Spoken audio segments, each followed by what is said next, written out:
Our first guest is a Central Virginia-based author who's celebrating the publication of her debut novel just a week ago. Some Kind of Magic is described as fun and funny and a sexy romance. Author Marianne Marlowe is here with us this morning. Good morning, Marianne, and congratulations. Thank you so much. It's got to be so exciting. This is your first book. It probably took months, if not years, to get this whole project together. How are you feeling right now that it's out there and available for people to read? Very exciting. It's actually really surreal. You know, when you sit down and write a novel, you're by yourself, you're sitting out on your back porch or in a coffee shop, and you kind of imagine, like, what would it look like one day to see it published, but it's really, it's exciting to see it finally done. And it's gotten a lot of great pre-reviews online. I was reading some of them yesterday, and people love this book. They say it's a good beach read, it's a great contemporary romance, it's fun, it's sexy, they can identify with the characters, and I'm assuming that's what you went for. Yeah, I mean, it's meant to be an entertaining, fun novel. There's it's not intended to be Nietzsche. Well, the two main characters are Eden and Adam. Right. Tell us a little bit about the story. Okay, well, Eden, she is a biochemist. She works in a lab where they're developing a perfume that's intended to increase pheromone reception, so it's sort of like an airborne love potion. Mm-hmm. And she goes out one night to a club where she's wearing this perfume unwittingly. And she meets a guy, and they hit it off immediately and have this incredible attraction. But it turns out that he is a newly famous rock musician. And when she discovers this and she puts it all together, she's kind of left doubting whether he's interested in her or if it's just a kind of chemical reaction. I love that storyline. And the other interesting thing is you kind of give us a backstage look at what it's like in the world of music. Do you have a background in that? I have a background as a super fan.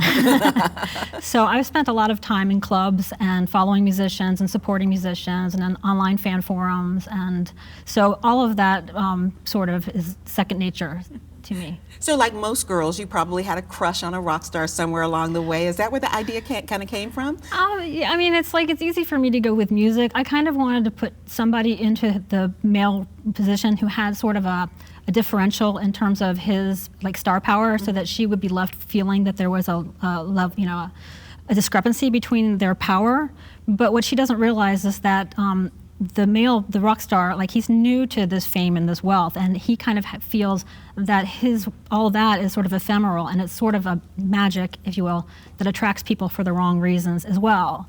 So I kind of it ended up being a musician because I love music, but I just sort of wanted it to be somebody that just had some kind of power or wealth or fame that would set them higher in her mind. I like this because you give Eden, she's a young woman, 28 years old, with kind of an overbearing mom who wants to make sure that she's happy. She wants to give her somebody to love, but mom sometimes gets in the way. Yeah, mom has a different idea of what her daughter should have and should want, and it gets a little bit tiresome, I think, for Eden. But she eventually comes to a kind of understanding with her mom. So how much of Marianne is in Eden? I wish I could say a lot, because Eden's super cool, but actually most of the people that are I'm sort of mocking, the fans, those are all me.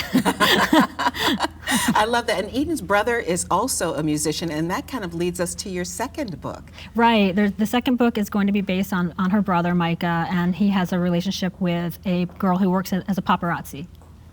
So as a new writer, were you thinking ahead that you were going to make a series when you started? No, I wrote this as a standalone, and then it was actually suggested that someone wanted to read a story about Micah, and I started thinking about how that might come together, so I sat down one day and just wrote it. This is wonderful. And in the back of the book, there are suggested discussion questions, because this is a great book for book clubs to pick up, because there's so much to talk about. Yeah, thank you.